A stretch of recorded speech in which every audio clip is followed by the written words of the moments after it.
posted on the website, and people can refer to it later. Happy lunch hour, everyone. This is Judy Zerzenthul. I am the Chief Medical Officer at the Washington State Healthcare Authority, and I am super excited about presenting to you a Washington State perspective of the CMMI model, Making Care Primary. Next slide, please.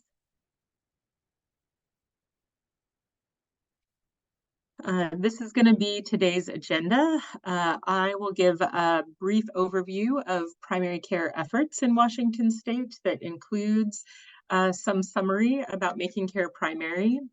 Then we are going to have a number of folks, 2 clinicians and 2 payers, talk about their view of the importance of primary care and the opportunity with this new model.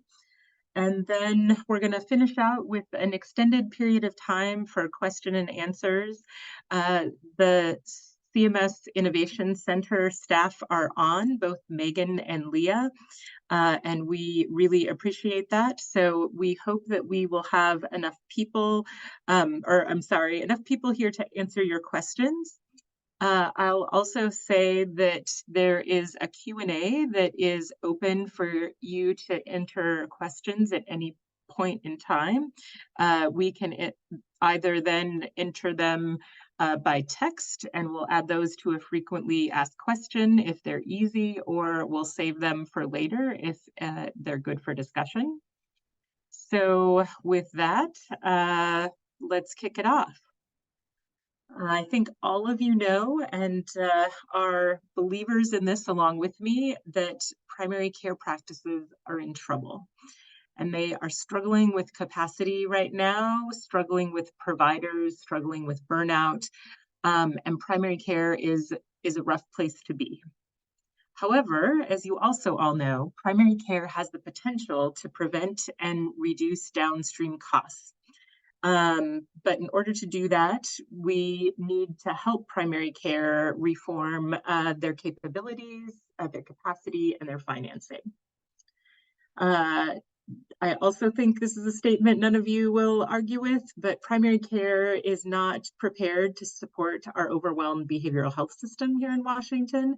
We've made a number of behavioral health investments over the last few years, but we really want to continue to invest in primary care that can offer prevention, early intervention, coordination with behavioral health specialists, and then post-stabilization chronic condition management for people with behavioral health needs. So why a focus on primary care? I feel like I'm again preaching to the choir, but there is ample evidence that investment and access to primary care can produce higher quality, higher patient satisfaction, lower costs, primarily through the mechanisms of fewer hospitalizations and ER visits, but also through improved health over time, and finally, more equitable care. And I believe that primary care is an investment in the communities we live in, our friends, our families, and those for whom we are responsible. Next. So we've had a number of different work streams that support primary care in Washington State, and I'm going to outline a couple of them here just to remind you where they fit in this equation on our quest to improve and strengthen primary care. First is the Washington Healthcare Cost Transparency Board. There is a subcommittee that is working on defining, measuring, and monitoring progress towards a primary care expenditure target.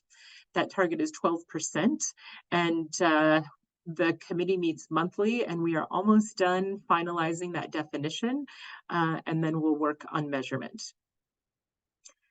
Secondly, the Washington Healthcare Authority has also been leveraging efforts as a purchaser through supporting our Accountable Communities of Health, or our ACHs, that are supporting both practices and connection to community-based services.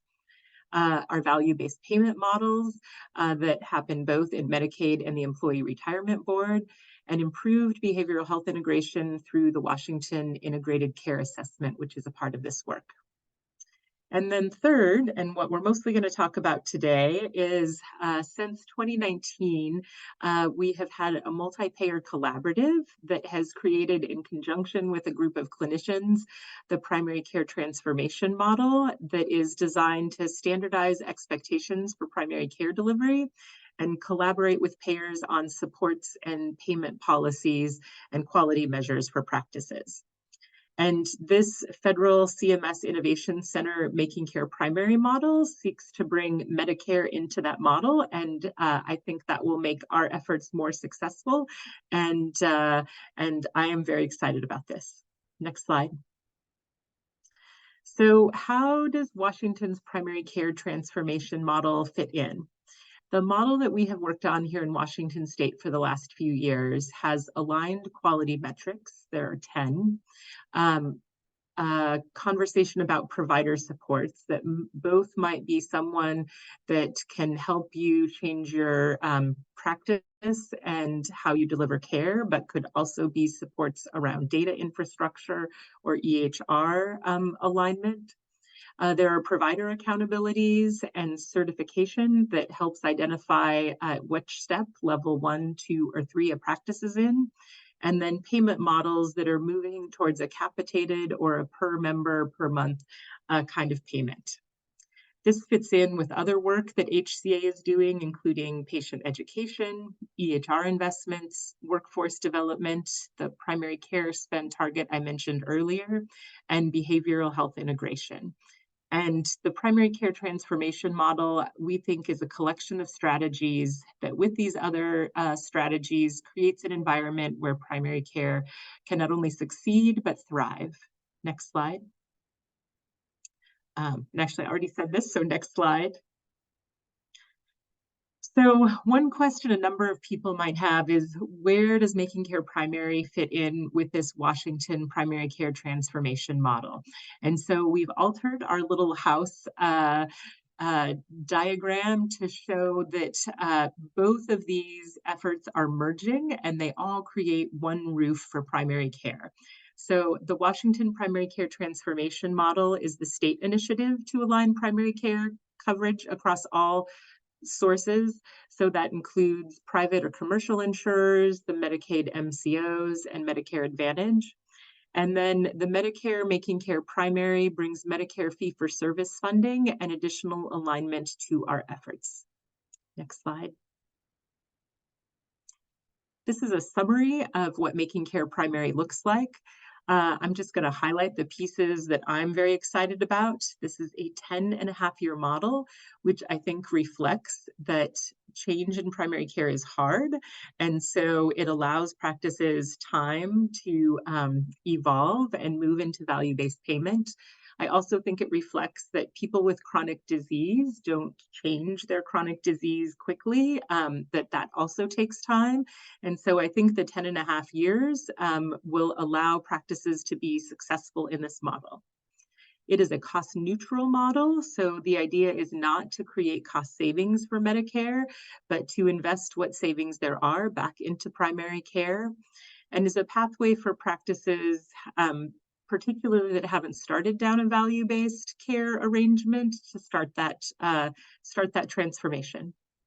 There are care teams at the center of this that include specialty care integration and behavioral health integration, as well as addressing health-related social needs and equity. And there is a flexible payment arrangement that starts, we have a slide on this later, but moves with a progression and accountability to reward quality outcomes and move to a prospective per member per month kind of payment. Next slide. These are some of the benefits to providers for participating in Making Care Primary. First, this can be an on-ramp to value-based care, particularly for practices that haven't done much in the value-based care world. There is an upfront infrastructure payment and additional supports to help practices start down that journey. There is also important to note no downside risk in this model, so that practices can really focus on improving the health of their patients. Second, there will be a number of tools that can help improve care coordination, which ultimately helps your patients, especially those with complex medical and social needs and behavioral health needs. So there will be data sharing, there's connection to health information exchange and other tools that can help do that. Third is there is support for health equity advancement. This includes a focus on screening and then referrals to address health-related social needs and increased payment for patients that require more intensive services to meet their healthcare goals. And then finally, there's collaboration and learning. So payers are going to be supporting this model, as well as the potential for independent practice facilitation and coaching for those who need it. Next. So this is the slide of people who are eligible to participate in the Medicare fee-for-service demonstration. So most primary care practices and federally qualified health centers that have at least 125 attributed Medicare fee-for-service beneficiaries can join. They need to not be a part of some other CMMI models, particularly Primary Care First and ACO REACH. But if practices in MSSP or ACO REACH want to change to this model, they'll have the opportunity to do that. I also want to point out, while grandfathered tribal FQs is on this organization's not eligible, we actually do not have any grandfathered tribal FQs in our state. This is a specific designation, and Washington does not have those kinds of practices. So all of our tribal federally qualified health centers are eligible to apply. And one of the pieces that we're going to talk about later is that other payers, including commercial payers and Medicaid, can adopt this model. And that is where pediatric practices, rural health clinics, other populations will fit. Next slide. This is an overview of the tracks in Making Care Primary, which are amazingly similar to the Washington model. So track 1 is for folks that are beginners, and your practices will get support with things like risk stratification or how to start screening for health-related social needs in your practice. In track 2 is where practices start to transform and move from a fee-for-service payment to a prospective population-based payment. And then finally, track 3 is where people will spend the bulk of their time in this 10.5-year model that is really optimizing advanced primary care. And of note, in the first 2 tracks, practices can be in each of those stages for 2.5 years before moving on to the next one. Next slide. This is a graphic of the payment approach, which I think is really interesting and I hope will look attractive to you. So for people that enter in track 1, the bulk of your payments will continue to be the fee-for-service that you have already done. There is enhanced investments that are based both on the medical complexity and the social risk complexity that are provided to your practice. And then there's the opportunity to earn quality bonus.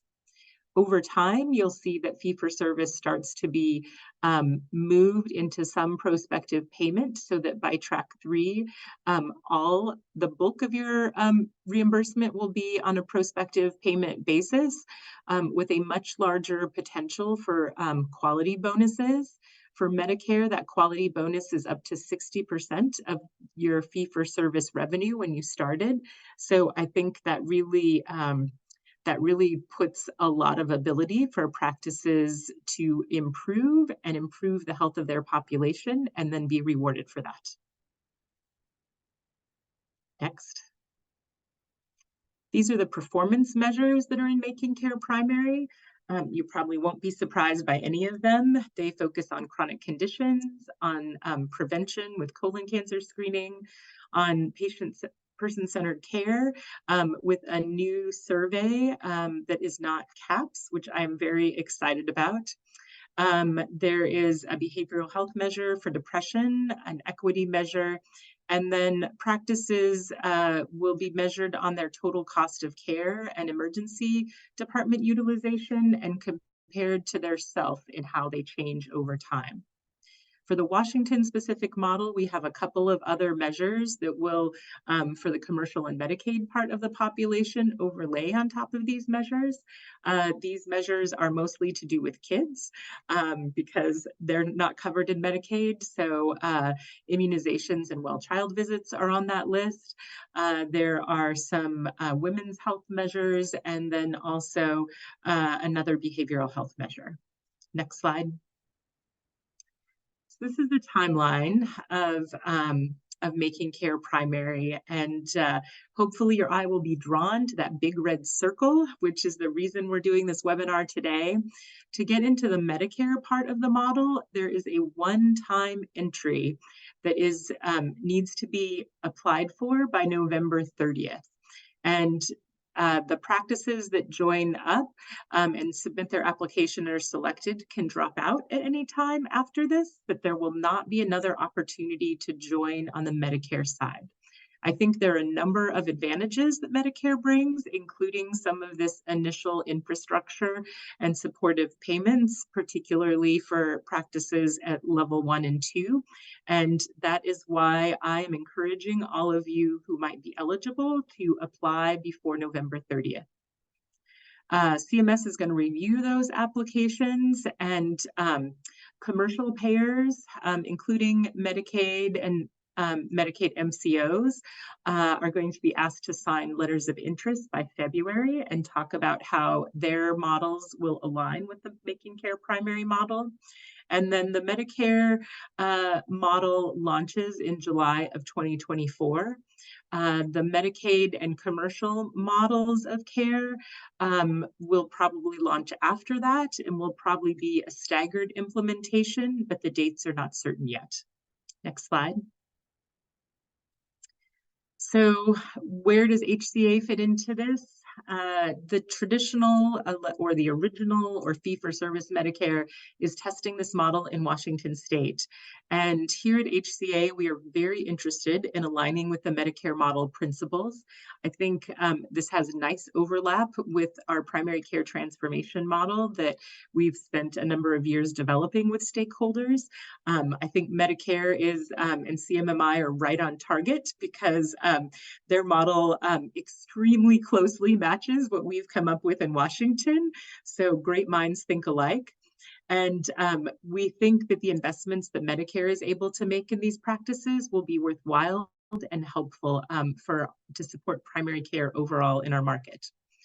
I also want to note that HCA does not yet have funding or legislative direction to require participation in its public employee, school employee, and Medicaid populations. I am hopeful that that will come, but that is up to the legislature. And I also want to note that our contracted carriers in Medicaid and PEB and SEB could choose to launch this model at any time. So I'm also hopeful that waiting on the legislative direction will not stop people from moving down the road to join this model. Next slide. I think there is opportunity in this alignment and as these two efforts merge together in terms of their very similar expectations of provider and payer capabilities. I think this has the opportunity to advance care teams and help practices transition to risk-based prospective payments. I think particularly during COVID, a number of practices now understand that traditional fee-for-service doesn't support things when volume changes.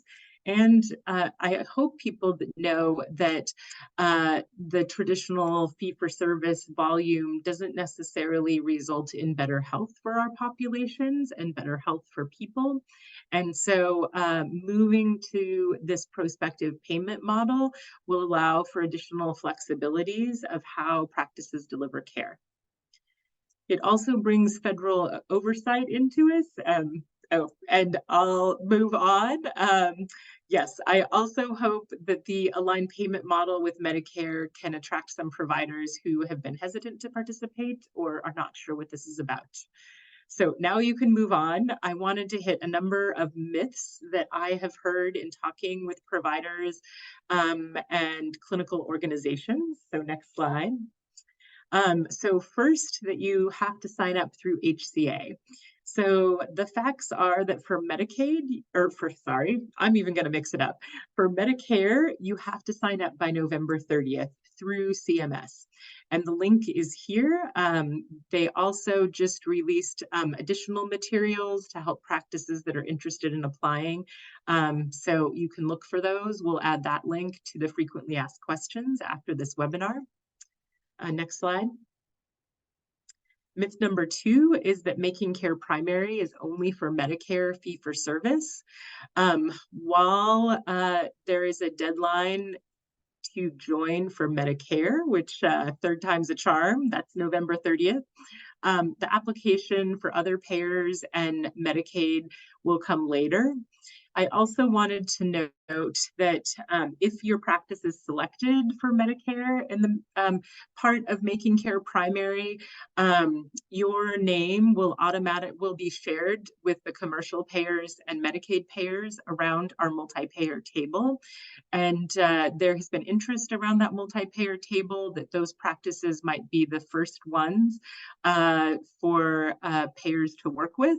And so there's additional opportunity if you sign up for Medicare and getting more of your population covered by this kind of model.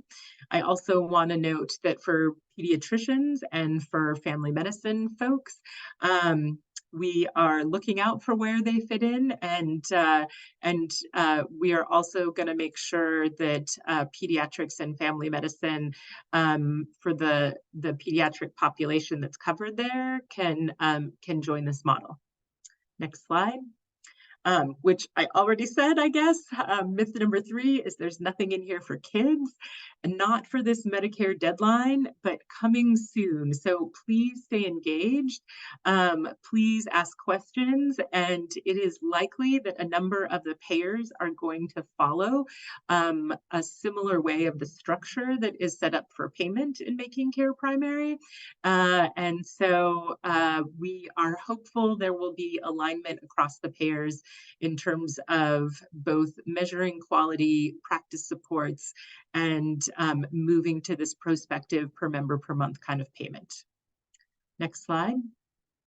Myth number 4, and this is the 4th time I'm going to tell you, I can sign up later. For Medicare, this is a one-time entry, and for commercial and Medicaid, there are going to be more opportunities. It is also likely for commercial and Medicaid that there will not be just only a one-time entry, but there will be a more rolling approach to adding practices to making care primary. And myth number 5, there's nothing that will impact my patients. I think, and I didn't talk about this today, but making care primary has some really interesting specialty primary care interaction, including reimbursing for e-consults and having a specialist payment to encourage interaction with primary care. That the specialist piece is not something that had been put into the Washington model, and frankly was missing. So I'm excited to put that in here. I think increased screening for health-related social needs is going to be important. This is something that HCA has been supporting, particularly through our 1115 waiver that's starting, and so this will help. And then I think there's also the opportunity for increased primary care resources that will help practices which I know desperately need it. So I'd like to introduce Michael Mint and Jonathan Wells to give their practice viewpoints. We didn't decide who goes first, but gentlemen, if you want to jump in here. kind of knew we would both be waiting. Why don't I go ahead and start? I'm Mike Ment. I have the privilege to serve as Chief Population Health Officer at the University of Washington, and I'll make my comments very brief. You know, many of the folks and stakeholders at University of Washington have been so interested in all of these continued evolved payment models, especially in regards to primary care. Our mission at University of Washington Medicine is to improve the health of the public, and we take that very, very seriously, as we did through the pandemic. We also have complexities of being an integrated healthcare delivery system and an academic medical center, lots of specialty in addition to our primary care teams. So what we've been really looking for is how we can execute to our mission and evolve all of those things, Judy, that you well articulated in regards to challenges in fee-for-service medical payment models, while balancing that with these types of more population-based payment models, value-based payment models. And then how can we enhance our engagement in the primary care space through our primary care medical home models? And very importantly for us, as a having a lot of specialties within UW Medicine, this concept around bridging to specialties through clinical pathways, through warm handoffs, through excellent communication across these care continuums, not just for our medical homes, but also a lot of the referring groups that engage with us. So we're excited for Making Care Primary, not just because of our own primary care network and enhancing our ability to execute to our mission and improve clinical value to the patients that we serve, but in some of these other aspects of it, in addition to addressing social determinants, but how can we be good partners with other medical homes that are referring to our specialists and enhance that value in ways that Making Care Primary align are really exciting parts of this. You know, the importance of the primary care medical home at UW Medicine is always first and foremost in our mission. We always try to figure out, well, our challenge is to try to figure out how to wrap it around this complexity of all of the different levels that we work in, tertiary, quaternary care, and then figure out this medical neighborhood model of how to enhance the care of the public. So that's kind of how we're looking at this. We're super excited. Our primary care teams across our entire enterprise are really excited about this, as well as our overall organization and how we can make it make sense and enhance those resources to build those up in economically challenging times. Back to you, Judy. Oops, thanks, Mike. Jonathan? Sure. Thanks. I'm Jonathan Wells. I am speaking on behalf of the Washington Academy of Family Physicians, and we're also very excited about Making Care Primary. Some of y'all might know that the 2021 National Academies of Science and Engineering Medicine said that primary care is the only healthcare component where an increased supply is associated with better population health and more equitable outcomes. And everything that we've heard outlined in this webinar so far about what Making Care Primary can offer to practices across our state seems to kind of fulfill that. For our state and national academy, we've really tried to focus on how we can improve primary care investment, how we can more robustly support our patients in their context with their families and their communities. And the elements here, from being able to address health-related social needs to better managing chronic care management, these are the things that are essential to us as family medicine practitioners and physicians. And this feels like a unique moment where we're aligning not just the cost and the funding and how we're financing it, but now we have CMMI helping to give a running start for many practices who thought that they couldn't do it to begin with. And to highlight again that it's a one-time application that will go away except for maybe Medicaid, Medicare, which we're all very hopeful that once the model's there, it will move forward with, but really want to encourage folks to make the November 30th application. And if there's some hesitance on that, I want to call out that the National American Academy of Family Physicians has a tool, a calculator, in addition to kind of a webpage that we'll mail out with this webinar afterwards, that basically can help you work through as a calculator what this would look like for your practice if you were to participate. It'll have 4 tabs. The first tab will say everything you need, but basically you're going to use any data that you have about your Medicare patients, including billing codes you've used, particularly HCC scores, area deprivation scores, and other specific billing codes. And it'll actually give you a customized thing on how much you would earn moving from a primary fee-for-service basis to either track 1, track 2, or track 3, and how that would work for your practice. So again, really hardly enthusiastic about what Making Care Primary can work like in our state, and thankful that we were one of the 8 chosen. Thank you, Jonathan. And yes, that tool is super nifty. We'll make sure there's a link to the website and the materials that go out after this. So next, I had mentioned this earlier about the multi-payer collaborative that has been going on since 2019 in Washington State. And that is MPC, not to be confused with MCP. But the multi-payer collaborative is a group of Washington payers that have been working to build a collective approach to support patients and primary care providers to really focus on how do we expand, improve, and bolster primary care delivery and payment. And so the multi-payer collaborative has currently these 8 payers. I didn't count, I guess maybe 9, including the Healthcare Authority on here, that have been meeting and have been meeting monthly for the last 2 years, and being very engaged to try and figure out how can we do this together in Washington State. I'd say they're very committed, and I think that is helpful and promising to improve primary care. And so next slide. We have 2 people here, Eleanor Escoffi and Angie Sparks, who are going to talk about their thoughts about both primary care and the Making Care Primary opportunity from their plan viewpoints. Again, I don't know which of you wants to go first, but either of you feel free. I'll dive in. Thank you, Judy. Hi, all. This is Eleanor Escoffi, and I'm the Director of Network Innovation at Regence Health Plans. And I really appreciated Drs. Mint and Wells's comments from the provider point of view, and I want to share mine from the payer side.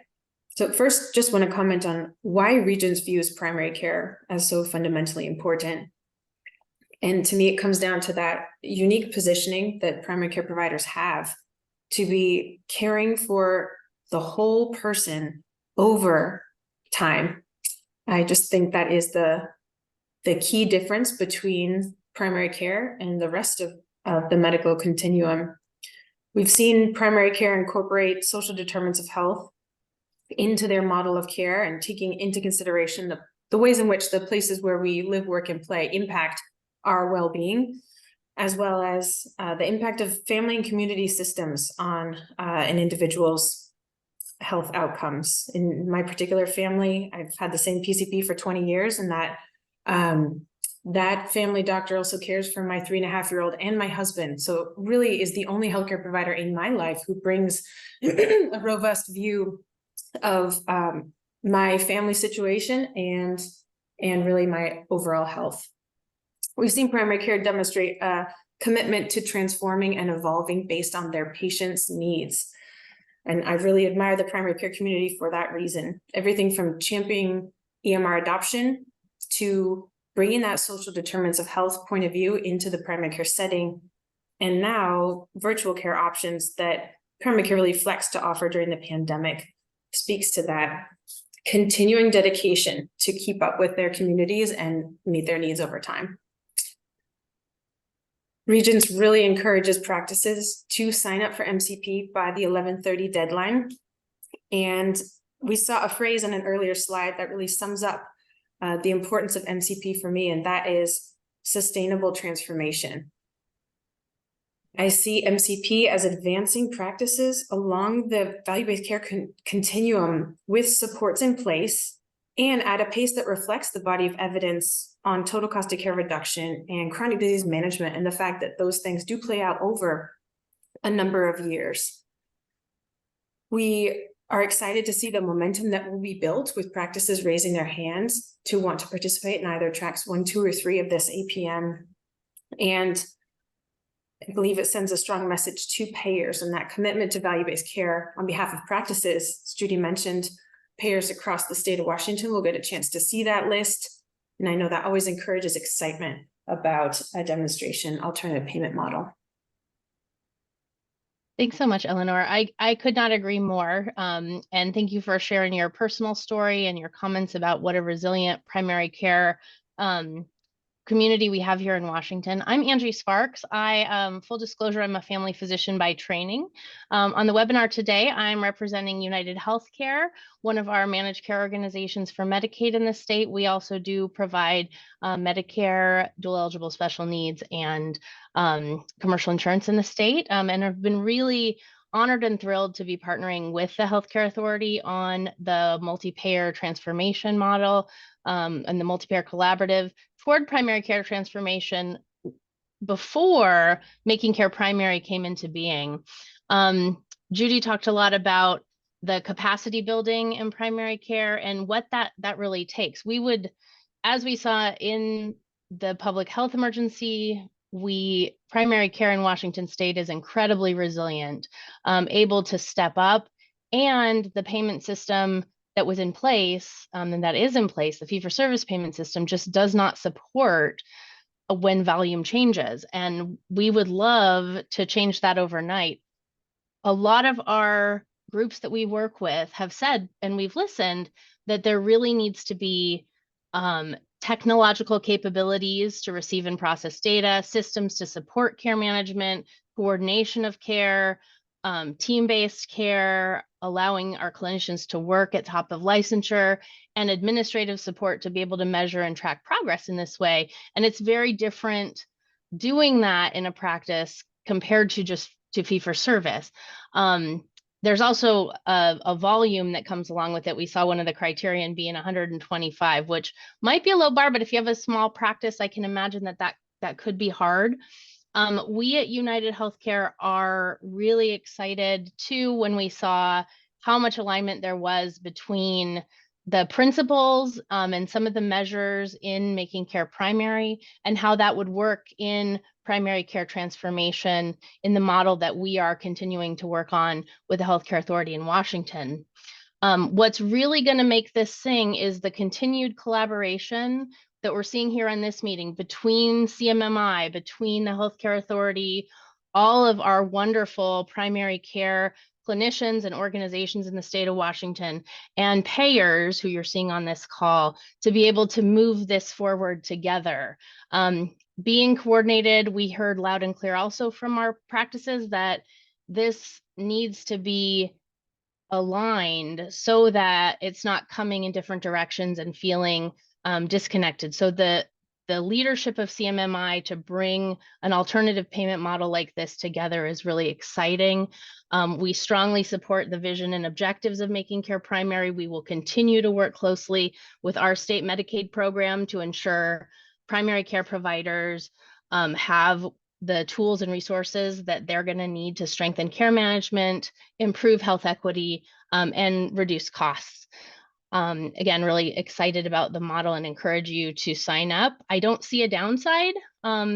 If it is something that later on feels like it maybe isn't for you, I don't see a downside in being able to say, well, I'm not sure. I don't see downside risk, just lots of upside at this time, as you heard from a lot of folks. Thanks so much. Great, thank you, everyone. And so now we have time for Q&A.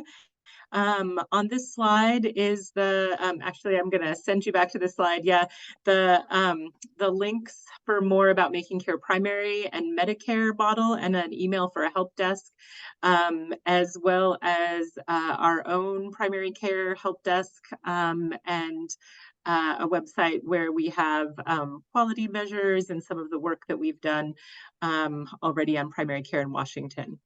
And so I think to start off with, we do have CMMI, as I mentioned earlier, on the call. And so maybe I'll ask them to answer this question. Is the application process competitive? Meaning, will all eligible organizations that apply be accepted, or is there some cap or limit? Oh, and Megan, you might be writing the answer, but maybe you can say it. Sure, I'm happy to speak, and thank you all for your attention today and engagement. I'm really enjoying this conversation and really appreciate HCA hosting us. So in regards to this great question, so it is not competitive. It is based on eligibility and a brief program integrity screening. And we do not have a cap. And I just want to emphasize the application is due November 30th. It is 8 pages, and that's not 8 pages of narrative. We've aimed to make this as simple as possible. And today we just released a user guide, a step-by-step guide for that 8-page application to make it as easy as possible to complete. And another point to add is that by submitting an application, you are not committing yourself to the model. You will have until mid-April to sign the participation agreement that formally accepts you into the model. So I hope that reassures some that they will have additional time to consider this model. Great, thanks. The next question is, realistically, are there any downsides to practices to participate? It seems that there are only benefits. And Angie addressed this question, and I would agree. I think there aren't downsides to participate. If you are eligible for the Medicare part of that model, to sign up, you can always drop out later if you decide it really isn't for you. But I think since it is a one-time opportunity for the Medicare part, there are a lot of advantages. More information is going to be coming out about the Medicaid and the commercial alignment over the next few to several months as we continue to work on that alignment. And so stay tuned for information about that. But I am hopeful that this is only beneficial to practices, to patients, to improve their health, and to the overall healthcare system by getting better primary care. Does anyone else want to add to that?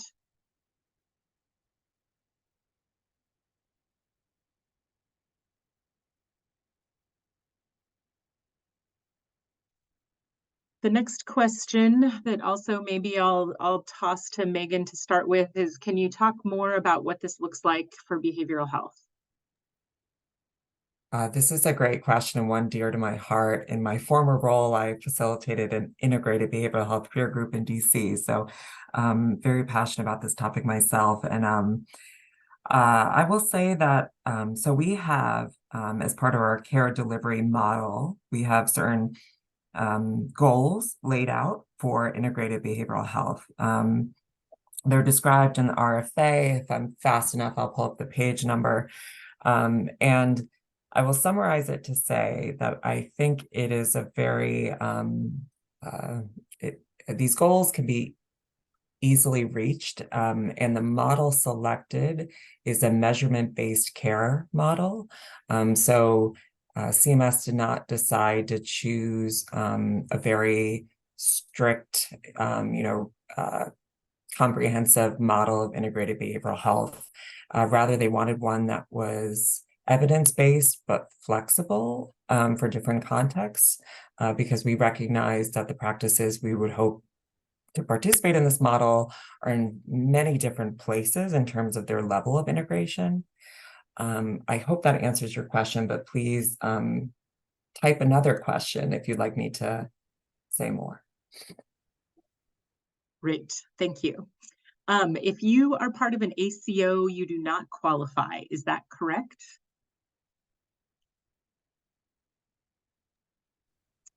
So it depends on the type of ACO. So for ACO Reach, if you are a part of ACO Reach as of May 31st of this year, you are not eligible to apply.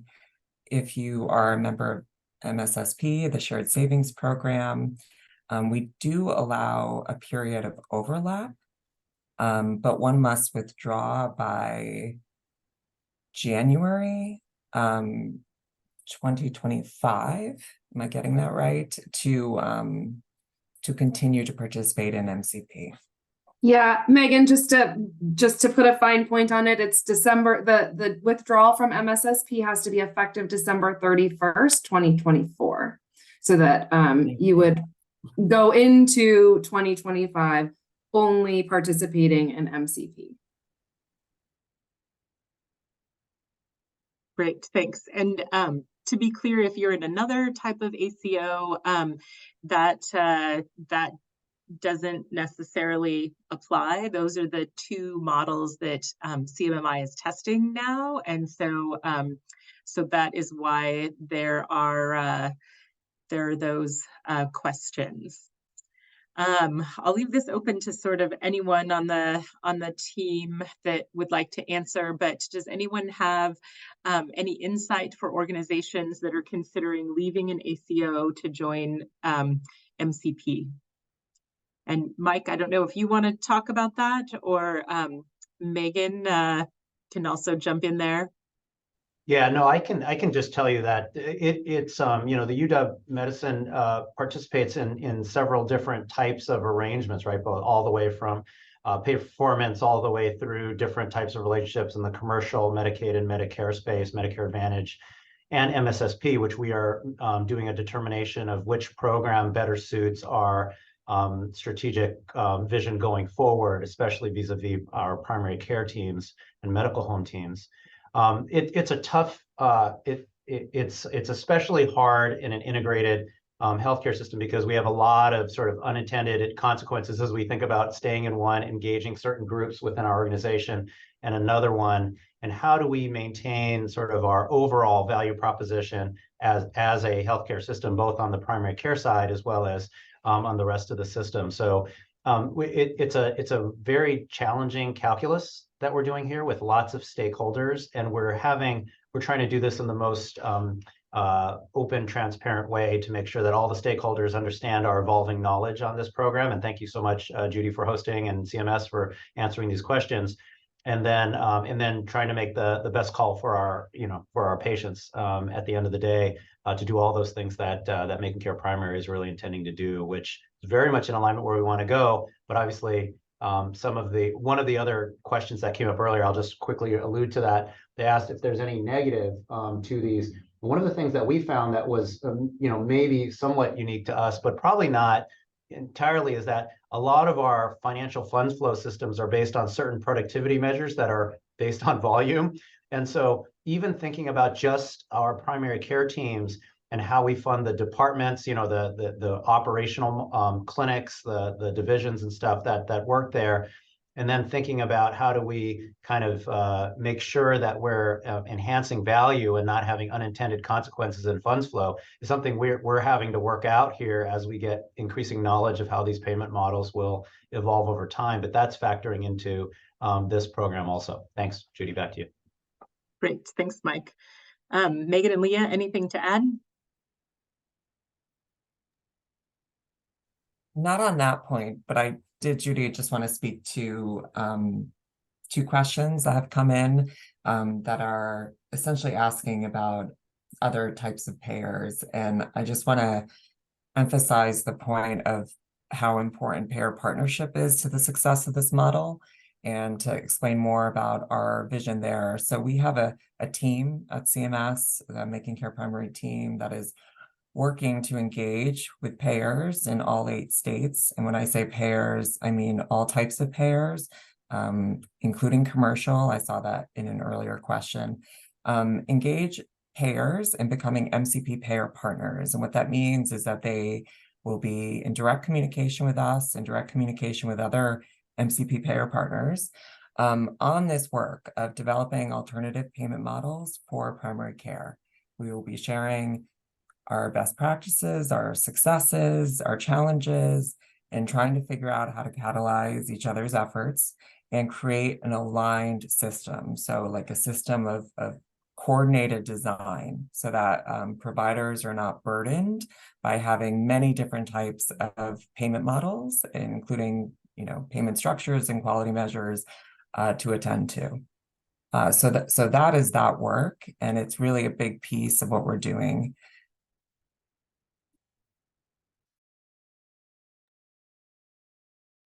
Great, thanks.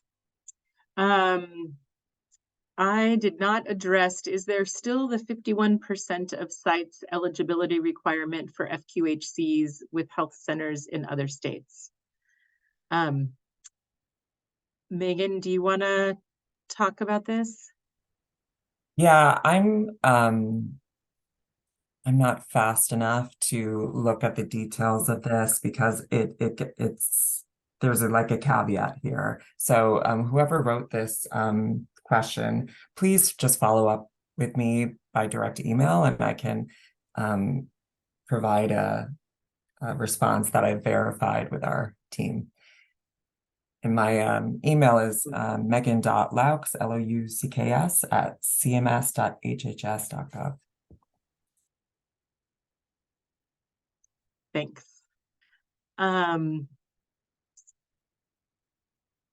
So what is the benefit to patients, and would it limit the network of providers? Maybe Megan or Leah, do you want to talk a little bit about the specialist part of this model? I am happy to talk about the specialist part of this model, though I do want to just start by saying no, from CMMI's perspective, beneficiary choice remains paramount. Beneficiaries can always choose to see whichever providers sort of best meet their needs. So there's nothing in this model that restricts the beneficiaries' opportunity to see whichever providers they would like.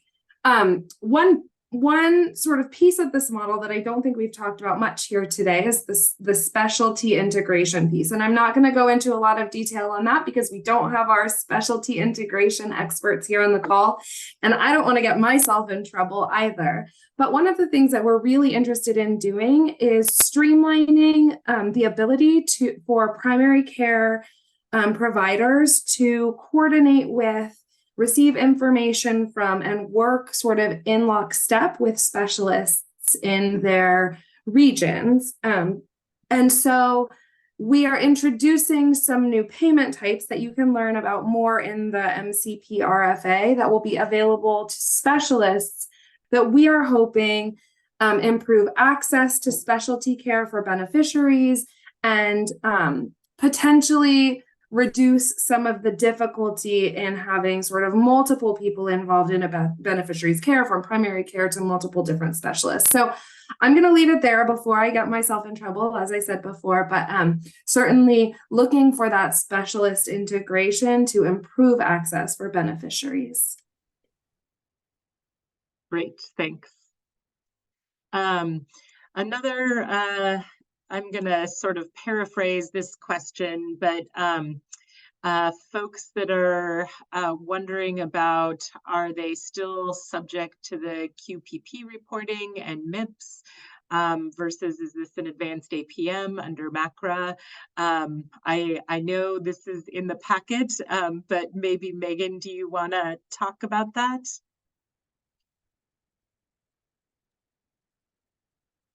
Oh, my favorite topic, Judy. How did you know? So I have been warned by the QPP team to always take these questions very carefully because it really depends on the specific case for your given practice. I'm sorry to be vague. And I will point you to the 3 paragraphs in the RFA that detail this. And again, if you'd like to follow up by email with some specific detail, I'd be happy to answer that. Actually, Judy, if I could just echo what Megan said, for anyone who's on the webinar still, and if you have specific questions about your organization and about how some of the eligibility requirements or model requirements might apply in your unique situation, please do reach out to the MCP help desk. Those questions, the more complicated they are, the more likely they actually come to us to then sort of think about and come up with an answer. It gives us a little bit more time to sort of research our policies, look at how things interact. But we're the people who are ultimately we end up as the people who answer those questions as well. So do want to encourage you to use that resource, especially where your question is specific to your unique situation. Yes, great. Thanks, Leah and Megan. And we are out of time. There's a couple more questions in the chat that we will try to make a written answer to. Also, as Leah just said, the Making Care Primary Help Desk is waiting for your questions. And on the commercial and Medicaid side, we at HCA can attempt to answer those. I really appreciate everyone's time here. Thank you to our speakers in particular for talking about their perspectives on this. And have a great afternoon. Thank you very much. Bye.